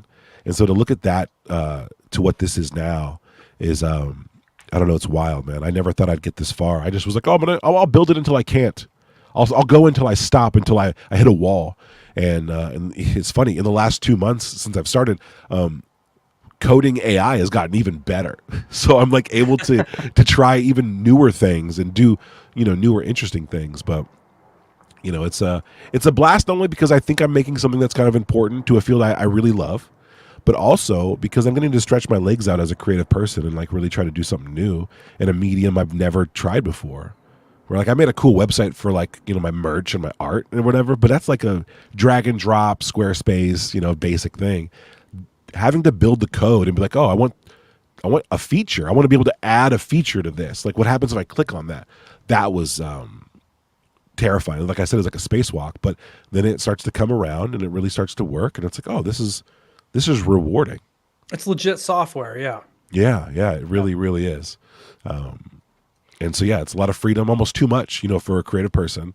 So it's almost too much, but every update, every time I've changed it has always been for the better. And all the feedback I'm getting is better and better. And not just because it's not the praise, but the actual feedback of like, oh, I should be able to see this or that. It's like, oh, this is cool. This is cool. I need this on my iPad. Just there when I'm doing the show. Yeah, I've had the mock-up open ever since I started building it every single day. When I'm in a spaces and someone brings up something I don't know about, I'll pull it up and then just be able to be like, okay, Mantell, okay, that was 2 years before this. Oh, okay, like, and I've, really on the fly am able to make very, kind of what would appear to be very keen professional observations about something I typically would know nothing about. But in the moment, I was able to pop in and access and be like, oh, okay, cool. Falcon Lake, that was the same year as the Cusack, whatever. It's like now you can really start to apply yourself to these conversations without being hesitant or nervous that you're out of your league or you don't know. And it's a really great cheat sheet. So, 128 cases. Look at what's on there already. It's impossible to remember. I remember messaging you and saying I ran into Aurora again, and I was like, dude, I can't believe I forgot about that. I love that case about the burying the Martian and stuff like that. And dude, like I completely forgot about it, and I loved it. And so when I had that experience, I was like, oh yeah, how many other people are going to do that? Are they going to scroll through this thing and run into a case that they forgot about? You know? Yep. And maybe they wouldn't know it was related to another case, through other things. And so, yeah, these connections, I think, are really important. And we didn't have anything like this. There was no way to connect events by proximity of date or even proximity of location. Yeah. There was just, you had to like read through the whole thing. And then you'd have to like grab a map and then plot it out. And people have done that. People have made some really cool, like Google Earth kind of, notepads basically, where they're dropping pins and they're like, okay, this is what this is. But it leaves you, everything I've seen leaves you out of half the story. And so this way you get to see the whole story all in one. You get to see like, okay, this is when it happened and this is where it happened. And that's like a unique thing because then you can start to notice different stuff. And so one of the things I want to add in here too is heat maps, right? Like a heat map of location that also corresponds with date. But yeah, it's pretty wild. And I've gotten some help in the inputting of cases. Heather Birdie, she's been a huge help in gathering cases and kind of helping input. Awesome. Yeah, she's cool. She's cool. So, and I'm always open to learning or gathering more researchers and more people to kind of help fill this thing out. I think you need to like go to around about 2015 and put the birth of Alien Addict. Yeah.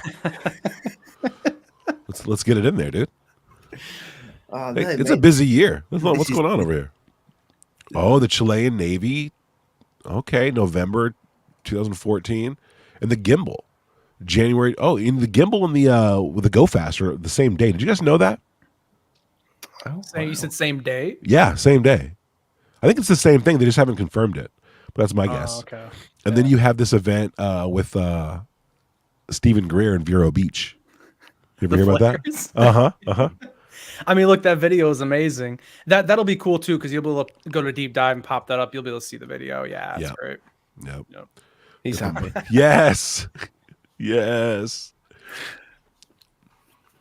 But yeah, yeah.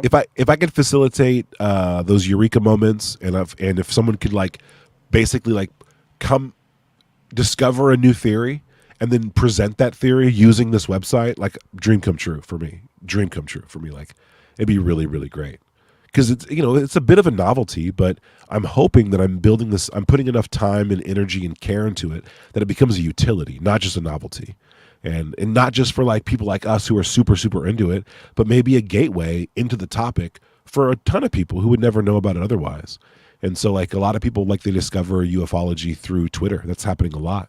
Through Facebook, through YouTube, all that stuff. I mean, hell, I got back into it seriously because I came across Red Panda Koala's YouTube channel. So there's all these different access points to the phenomenon and to the topic. And, I hope that this is one of them and that it becomes more of a stable, less bias, not about my opinions about anything, just about the data, and it looks good and it doesn't look embarrassing. You know what I'm saying? Like, yeah, I like that too. It definitely doesn't have, the saucers crashing everywhere and then the aliens and the reptilians all over it. Yeah. I mean, I see like long term, you have people that you start, maybe somebody brings up something about UFOs in a conversation and they say, how did you get into this? Where do you learn about this? You can just shoot them the app, dude. And, that'd be awesome. That'd be really great. Yeah, it's all about that ease of interaction to get somebody interested. And, it's like we always talk about, Tupa, how we want, the media to get more involved and stop laughing at the topic so we can get other people involved in it and get them informed. This is kind of like another way around that, right? Yeah. Where this could kind of circumvent some of that need for them to be involved with that. If you have a way that looks presentable, that looks believable, that people can actually go in and research and take a look at. And then also, if they look at something on your timeline that they're maybe iffy about, they can go on the internet if they want to double check you. Oh yeah, absolutely. Absolutely. I mean, that's going to be one of the great things. I mean, the idea is to, identify patterns, but the one of the bases is that I have to collect all of the very mainstream, most well-known UFO cases. Which ones are historic? In either direction, right? Historic because it's still a mystery, or historic because it was a big debunk or something. You know what I mean? It was a big misunderstanding. All of those are important to me, and they should be important to kind of everybody, right? It's not just going to influence the belief in UFOs. Hopefully, it influences critical thinking, the ability to contrast and compare cases and data, all that stuff. It's just a huge void in our community right now. There's like nothing that solves these issues. When's the first date? Oh, I think it's 1561. Yeah. The first event so far is this one.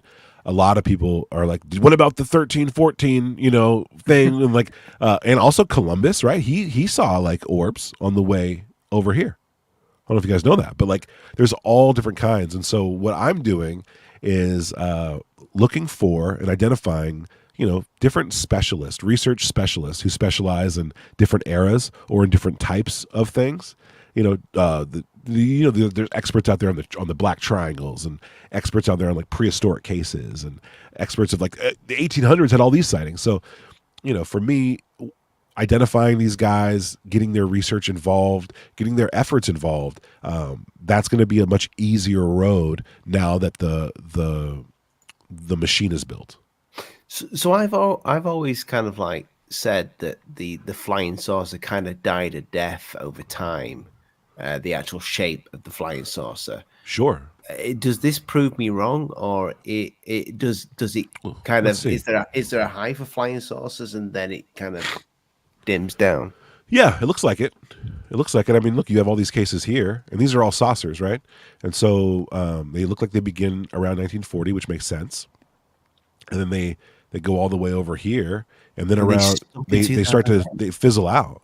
And this is just, again, I'm sure that I'm missing a ton. This is not a complete history, but you can see that, right? That it was really hot and heavy, happening all the time, and then more sparse. And then more sparse.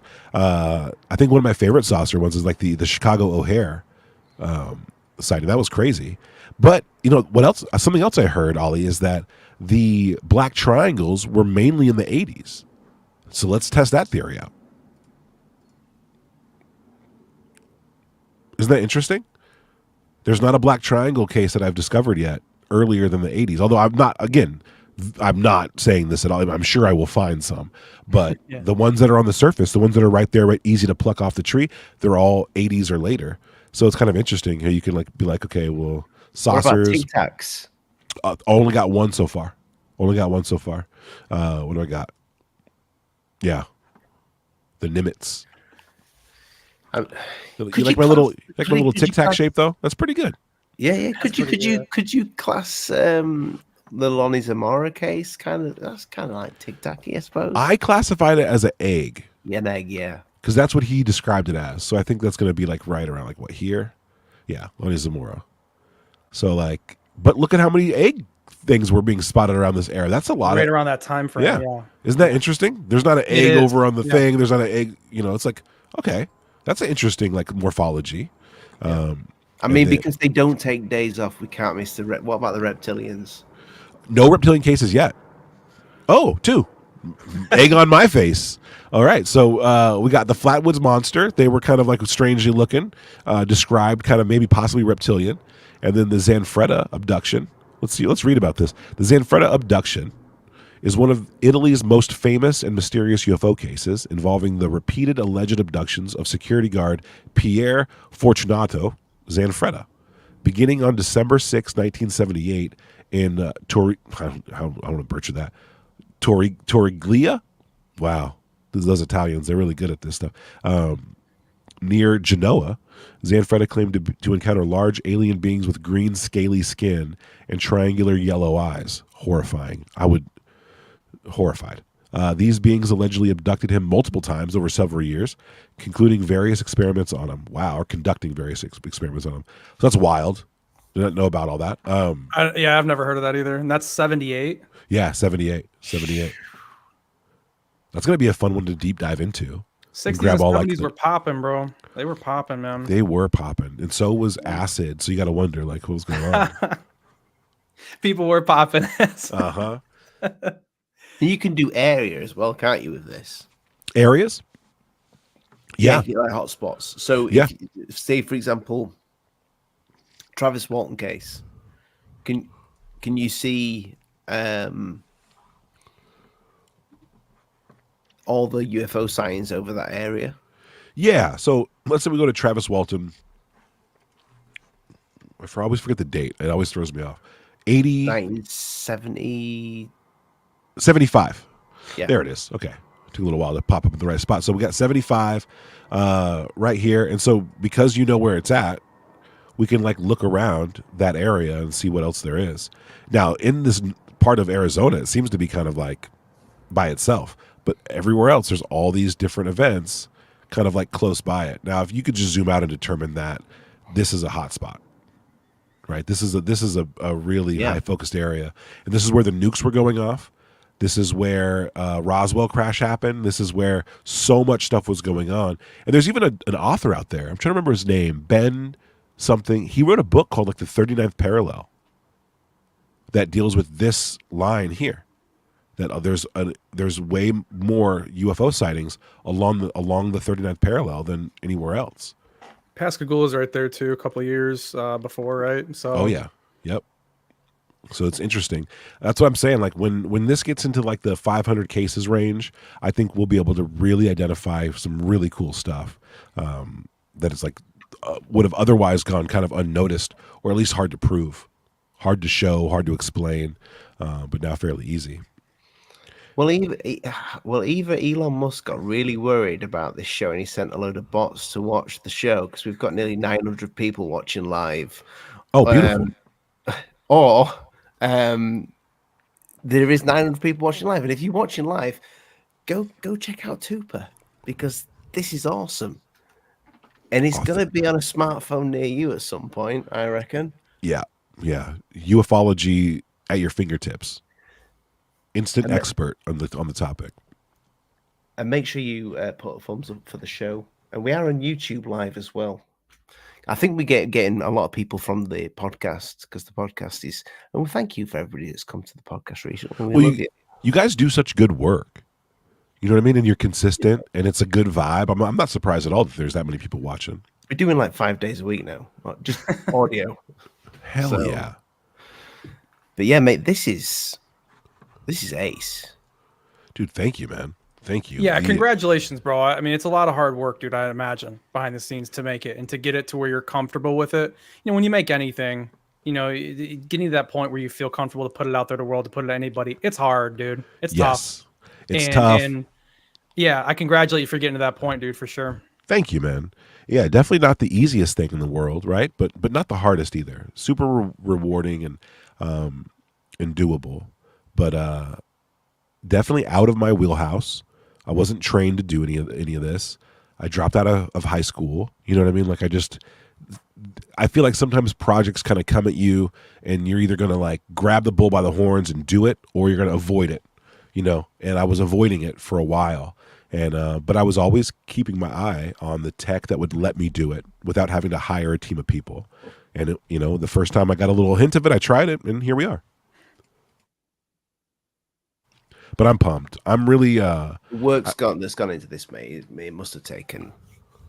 I can't even imagine. Well, I've been doing it nonstop from like July, let's say like July 15th, nonstop, every day, going hard on it. If I'm not coding, then I'm trying to put cases in. And if I'm not putting cases in or coding, then I'm like plotting and planning, you know, trying to figure it out or getting it, you know, out there. And I've never done anything like this. So I don't know how to launch a website. I don't know how to market a website. I don't know how to do any of that stuff. So like being able to pull it off has been really, really good. Like really, really good to stretch out my legs, good to get the, you know, to learn new things and then to plot something out that is going to be, it's supposed to last a long time. So it should take a long time to kind of set up. And that's been really kind of cool. Do you have on here, since we were doing a space show, do you have anything to do with, I mean, they don't really admit to sightings in space, but there's rumored sightings in space. Do you have anything for the rumored ongoing on? I'd love to add it in there. That sounds great. Yeah, like there are like sightings of snakes in space. Have you ever heard this? No. I've heard of these snakes, yeah. Yeah. There's a couple of astronauts that are like, no, we spotted them multiple times. Just snakes that are out there in the atmosphere. You ever heard about this, Matt? No, I never you're gonna love it. Okay, it's a rabbit hole, dude, and it's treated so casually. Like, oh, I guess there's snakes up there. Lee saw one in the sky, a snake. Really? Yeah, and he wasn't on the plane either. He genuinely saw some sort of snake thing in the sky. Dude, see, we don't know what the hell's going on, guys. Like, there's a lot to discover. Snakes on a plane's a whole new meaning, huh? Dude, absolutely, man. And like, there was a sighting that the astronauts had when they went on the moon, right? And there's a claim that there was like UFOs watching them over the ridge of a crater. And so I did put some of those in early, and I have the moon landing in here as well as like an event. And I was like, it'd be great is if like the moon landing was when you hit it, if the globe changed to the moon and it showed you where on the moon this happened. And I was like, okay, that would be a cool little Easter egg to pull off, right? Yeah. So one day I'll be able to do that. And I think it'd be really, really great to have that in there and to document those. And so like for now, what doesn't have a category, I'm adding tags to every event. And so like that's how I can like look up stuff that like by just typing in crash. I don't have a crash category, but I can still find the cases that involve crashes pretty easily. And so I'm just going to make the tagging a lot more robust and like include things like if it was researched by, was it part of Project Blue Book? Was it researched by Jalen Hynek? That's cool, yeah. Was it featured in a book by Jacques Vallée? That kind of stuff. So that way you can just type in Jacques Vallée and then you're just, boom, all the cases he ever looked into or was part of very quickly. Different researchers and stuff like that's going to be great. I think he might actually have a category. Yeah, right there. So I'm working on these in the background, plotting out the people's lives and stuff. But yeah, I think the more you can compare, the more you can pick and choose what you're comparing, the easier it is. I think the more you're going to see results from something like this. So yeah, it's a novelty. It's fun to explore. It's cool to see UFO history presented in a somewhat professional way that looks and feels good. But hopefully it becomes, like I said, a utility as well. And people start to visit the site and use it for that reason. And that's one of the things on my plan, too, is to incorporate a really solid social media aspect to this. Like there should be a community. There should be a chat room. There should be an area where like researchers can come in and be like, oh, cool. Like I added to this case.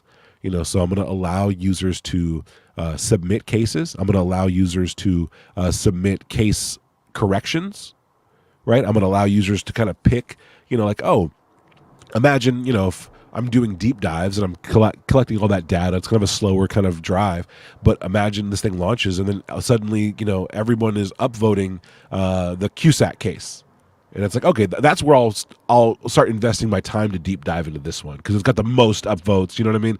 So that's got to be open for the community as well. So this thing I think is going to become its sharpest and its most effective with the introduction of a community aspect of it. Because even if you're on Twitter, like I was on Twitter today or X, and I couldn't find spaces. I was on my desktop. I couldn't find I knew there was a lot going on, a lot of different UFO spaces, but there was no like hub that's specifically for UFO spaces. Like it should have its own friggin' category, you know what I mean? And so I was like, there's just a lot lacking on X. There's a lot lacking when it comes down to UFO-centered research and community. And so I think something like this might be able to fill that hole where people spend time on it. They're excited about the research. They're able to invest their time in researching cases and submitting cases. And then like they're able to see their effect on the site. You know what I mean? And I think it'd be great if a researcher came in, had an account and was like, actually, you know what? This summary is lacking this, this, and this, or this is actually connected to that. And then to incorporate those and then to add their little note, like, oh, this was actually done by, Terrestrial Material. This is updated by Terrestrial Material, like, and then you can click Terrestrials and then see all the stuff he's updated, all the stuff he's like linked, all the stuff that he's done. And, of course there should be like benefits to those things, to like contributing. And that's like, we don't see that on Twitter. It's social media ufology is lacking anything that's collaborative, right? It's almost combative and there's a competition kind of inherently. And you have to like be a part of a team or something, you know what I mean? To like really make headway. But this should be, there should be a guy who, maybe he's like locked down. Maybe he can't leave. Maybe, you know what I mean? Like, is stuck on a computer and wants to help, wants to contribute, can't talk in spaces, but has a ton of information, a ton of research, a ton of drive, and they should have a place to go too. You know what I mean? Yeah, it's good to have somewhere where everyone can kind of chip in and not feel like they have to pick a team to be a part of it. Yeah. Yes, exactly. Like the team UFOs, that's what it should be. Like, Yeah. you know what I mean? Like, and that's what something like this, I think, helps democratize that whole thing, that whole community, and gives it a goal, right? Like, we're trying to fill this out. We're trying to find the patterns because, obviously it's fun when people can have a good time with it. But what if something like this opened the door to like, oh, look at this case. And like, did you guys know like this egg was spotted in these different times? That's one of the things I want to talk to Michael Masters about, right? Is, what cases were mentioned where time travel was mentioned? Like what interactions, was there a record of this? And then plotting those out and then seeing like what you could prove would be really fun. You need to send this to Joe Rogan's Young Jamie. Oh, yeah. Imagine Young Jamie got it pulled up. Hey, Jamie, pull that shit up. And he's like, on this? It's like, that would be crazy. I've never thought about that, Ollie. That's my new goal. That's my benchmark. Young Jamie has to pull up the UFO timeline and explore it with Joe Rogan. With the Holloman case, can we get the real video, please, from the Holloman? I love the recreations, but yeah, we'll hunt that bad boy down. Yeah, I like that you're adding video footage to some of them as well. That's really good. It's really cool. Yeah. Yeah, I think it has to be there, dude. Like when you're looking at like the Battle of LA or any case where there's like, there's like some kinds of curiosity, but not very much information. That's why it would be great to be able to pop in, and that's why I made it like a little video explainer. Like, this just gives you 3 minutes, a summary of the case. It shows you like different different pictures from it while outlining what happened, walks you through the whole event, and I don't know if you guys can hear it. Significant damage on the ground, with shells falling back into residential areas, leading to property damage and at least 5 civilian deaths attributed to heart attacks and the resulting chaos. The Battle of Los Angeles remains a topic of debate and fascination, with some suggesting that it was a case of mass hysteria, while others believe it could have been something more unusual, perhaps even an early encounter with unidentified flying objects. So I try to keep the summaries like non-biased. You know what I mean? You have to present both options. You have to present all the stuff because, I think the more realistic and down to earth it is, the longer it will last. And so I'm trying to keep the descriptions and the videos and the explainers, open to interpretation and open to new findings. Do you have human casualties on this? No, not yet. Not yet. I definitely want to. Let's see if I can find death. Yeah, okay. I mean, look, death's mentioned in all these cases. Chernobyl. Okay, that's fair. But we got over here. Mantell. Yeah, that was a pilot crash, right? So you can search for certain things right now, but I think that's one of the things people have brought up to me just straight up, like, death, like which ones involved death or human mutilation, even, like these weird or more strange things. And so, I want it.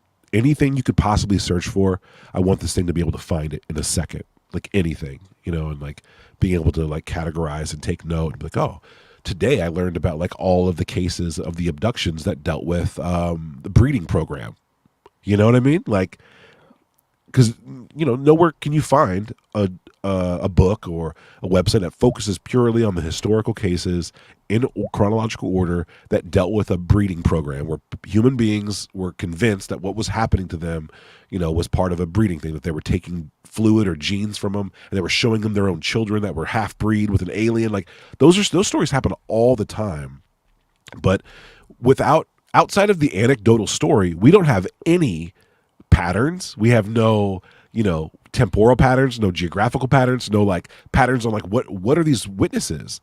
Are they all blonde? Are they all German? Are they all like, what are they? Like what's going on and why are they being selected? Like that would be a really great thing to have, like right at your fingertips. And so, one of the things too that's great is that this has the ability to grow.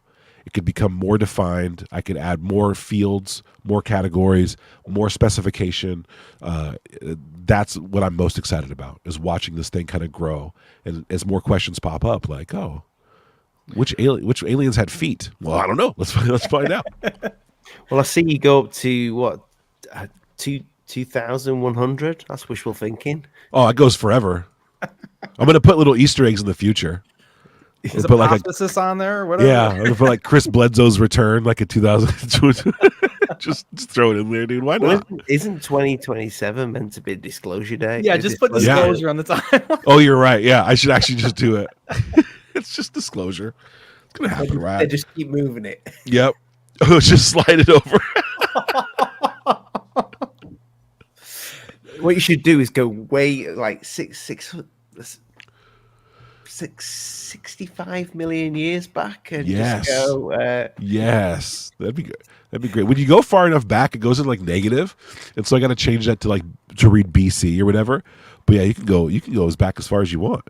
There's no limit here. I mean, so, you could definitely, if you got some of the dates of some of those paintings where the with the UFOs in the sky. Oh, that would be the reason why I'm allowing the timeline to go back infinitely is because I really can't wait to throw that kind of stuff in here. I can't. That's why I have the 1561 sighting. I think all of these old historical cases, the Roman shields, the flying shields that they saw, and then of course these paintings, these events, but also I'm not really into history at all, but I'm into these different eras. I didn't understand for the longest time, when was the medieval era and how far away are we from that? I had no idea. How far away are we from the invention of a gun, or when we started to melt steel? What is going on? And there's no context for that. So using UFOs as kind of that's what I need it for, is going to help. And I want to talk to people like Jimmy Corsetti, right? Bright Insight, the deep history guy. When were these eras? What's going on? Cave walls. With yourself in cave walls. Yeah. Exactly. Yeah. The ant people, right? That are all over these Native American sites and stuff. That should all be there. And then of course you have Diana Pasulka's research, right? In the Vatican archives about all these different events that borderline experiencer events, and then they go into a sainthood, right? People bilocating, people levitating, people communing with what they think is maybe God or an angel, right? That's all definitely happened, and it's documented. And so getting that in here would be so fun, dude. It'd be so fun because it's almost like an Easter egg in and of itself. I could have stopped this at 1900 and just only had this window here, and been like, this is UFO history as you know it. But to be able to go back and, fill this out too and be like, oh, look, dude, what was going on in 1680? I think I actually have a case. Jacob Jacobson might be in here, but I haven't seen it in a minute. So I might have had to re-edit it. But yeah, there's an abduction that took place. Oh, here.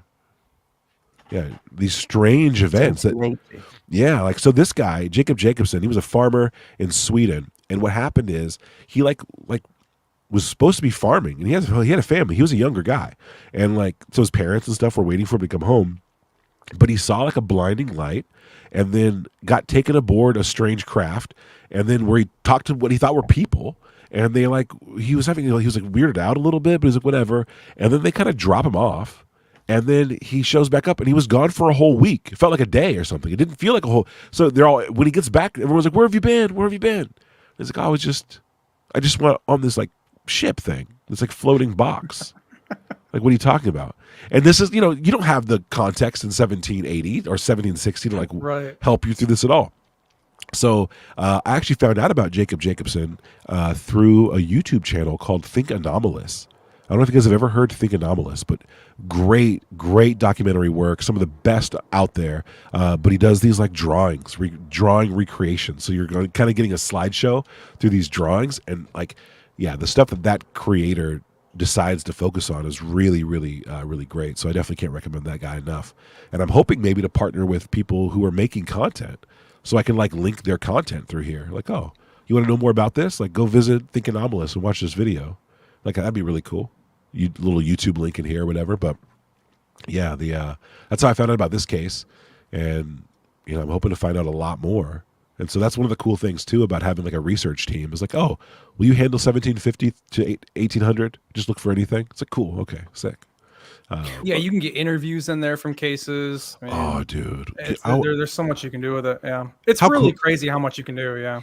I mean, I'm sure if you contact like Stephen Greer and says, "Would you like us to put your film for sale on here?"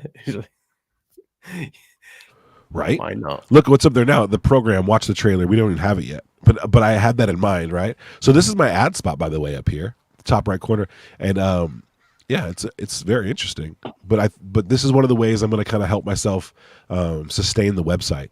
You know what I mean? There's got to be all kinds of different things in here, but I put a little Alien Addict link up there. And I did that before today. It's always been up there because I'm like, okay, what can I put up there that will like prove that this is a good concept that people will be able to like go here and click on stuff. And then yeah, just started adding little links. So like if you have a Spaces coming up or something like UFO Twitter Week, which is happening like what in a week or so, at the end of September, you know, being able to advertise or promote your UFO content through a UFO site to me makes the most amount of sense. But yeah, it's a nice little ad there, addition that is. But yeah, dude, I think getting James Fox in the mix would be cool. Stephen Greer, that's great.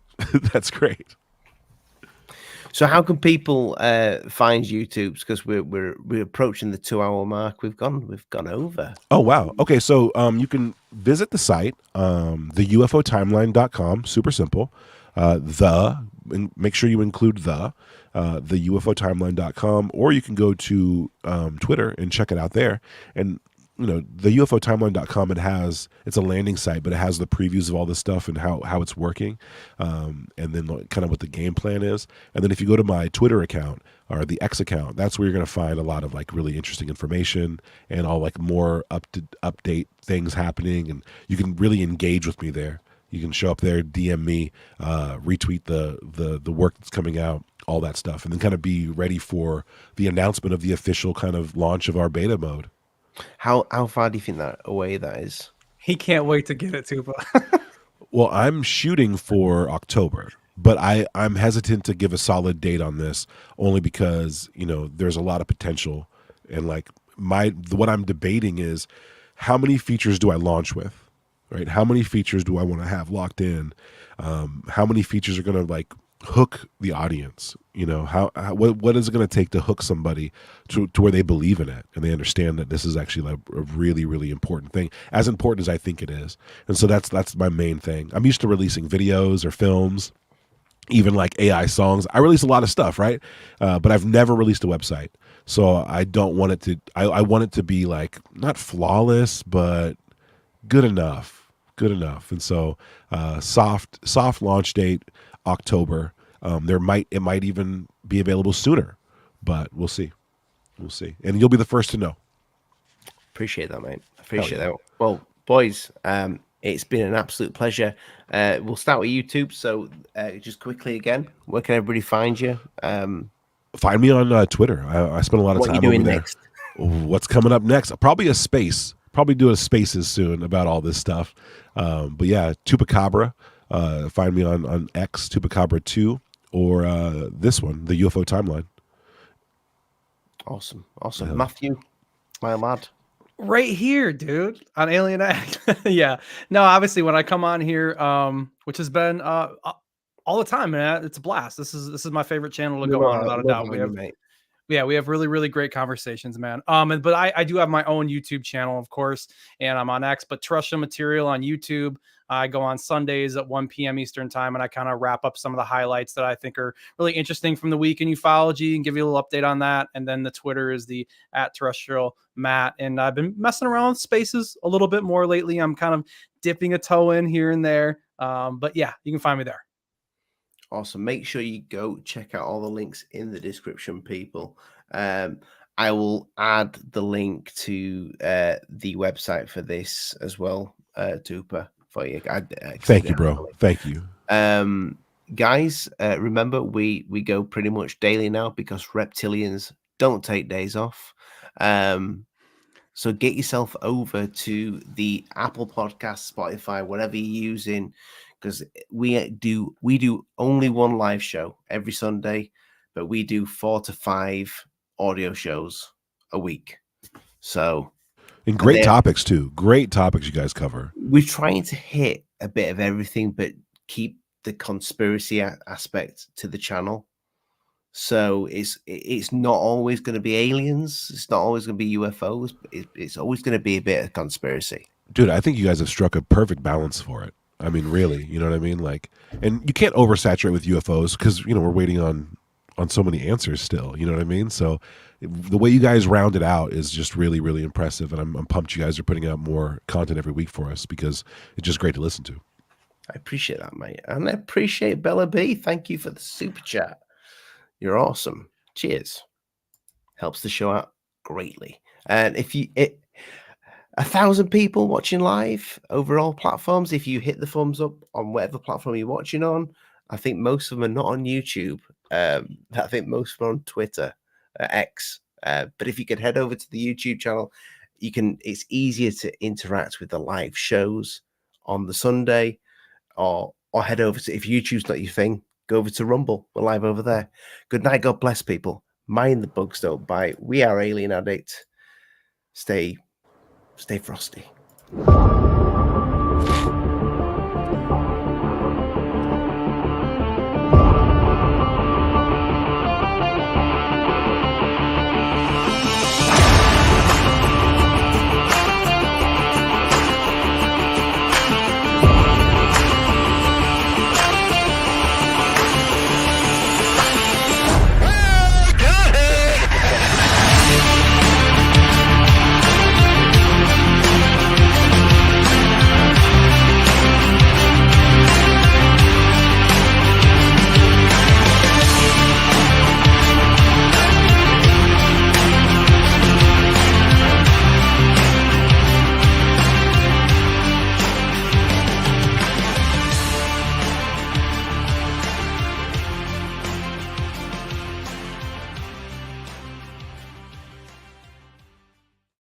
Stay frosty. I've never said that. What a dickhead. Get a t-shirt.